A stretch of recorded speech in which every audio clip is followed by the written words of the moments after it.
Hi, this is Clay again from Lake Charles Toyota, and I'm here once again with Joey LeBlanc. Say hi, Joey. Hi. Wait, we're sitting inside of a 2016 Prius? Two.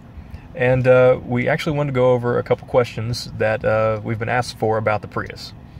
And hopefully we'll be able to answer some of them, at least to the best of our knowledge. Anyway, one of the questions that we had is, you know what, why don't you just demonstrate real fast, Joey? What? Put it in reverse. Oh! What do you mean? The annoying beep? Is somebody had a question about that? The annoying beep. Oh! Like, what can we do about it? The question was, how do you turn off the beep? Well, on the newer head units, there's actually a lot of settings that you can actually go through the screen in the middle to adjust.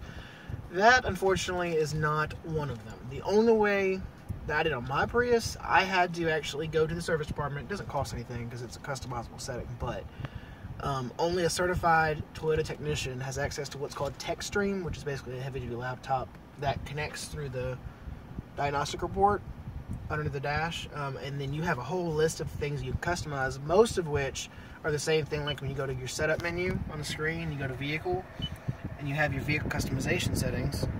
So like anything with the door locks and the lights, that's also able to change through that TechStream. But that, unfortunately, one of those things is that. Now, someone was talking about how instead of being beep, beep, beep, it can be one continuous beep. I'm not familiar with that. All I know, as far as like my Prius and the ones I've heard of before, it's either beeping or just none. Now, when you have it set to off, it'll still beep once until you're in reverse, but then it would stop after that. Yeah. So that's one of the best of our knowledge type of questions. Well, can it be annoying sometimes? Yes. It's stupidly annoying. But there's no manual way for a customer to sit and play with the buttons in the car to turn it off.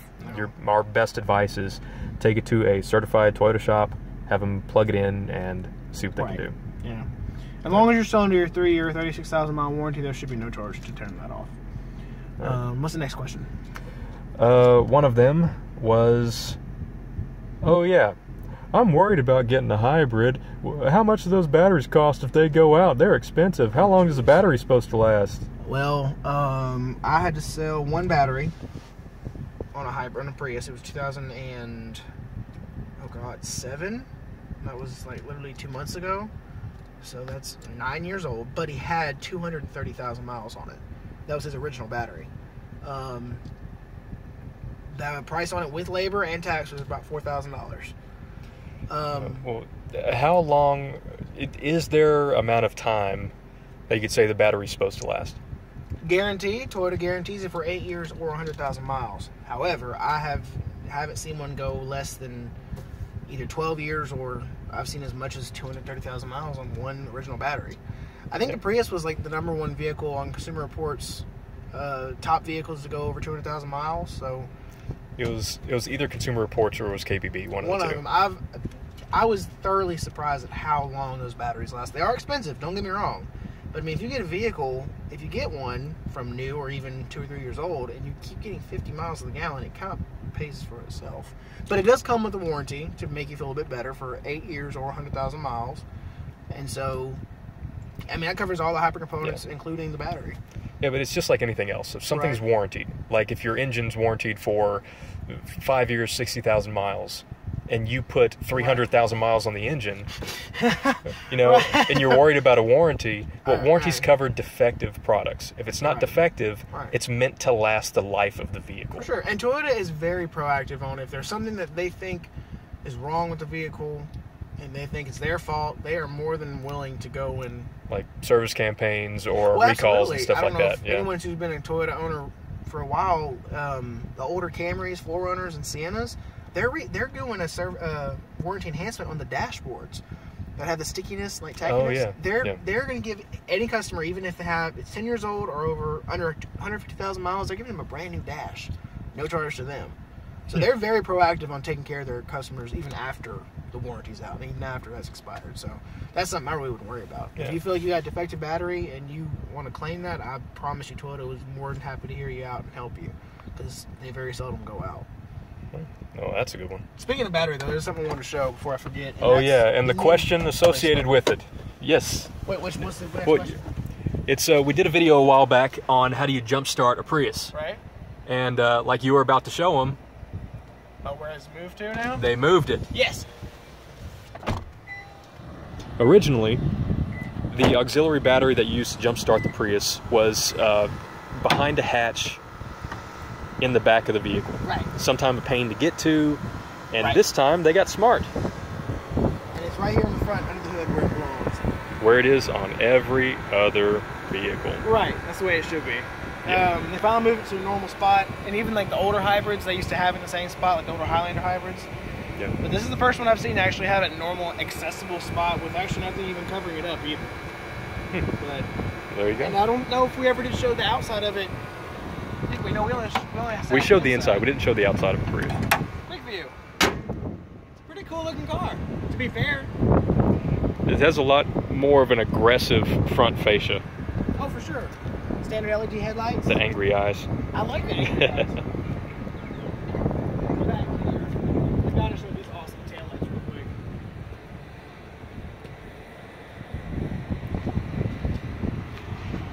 Oh, That's that so is awesome. cool. It makes a very striking appearance at night. And that was something else I was going to show. Now that the battery is not here in the back, and they moved that hybrid battery underneath the second row, this is your rear cargo area. It's much deeper. Now the ones that we're talking about, like the Prius 2 that don't have a spare tire. The Prius 2 Eco. Right, Eco. Yeah. Thank you. My bad. So when this isn't here and you have the tire kit, all this space moves to down here and you get even more cargo room in the back. Yeah.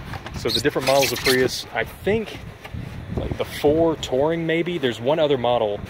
One of the higher up ones. One of the higher up models has more storage space because they replaced the spare tire with the tire repair kit. Yep.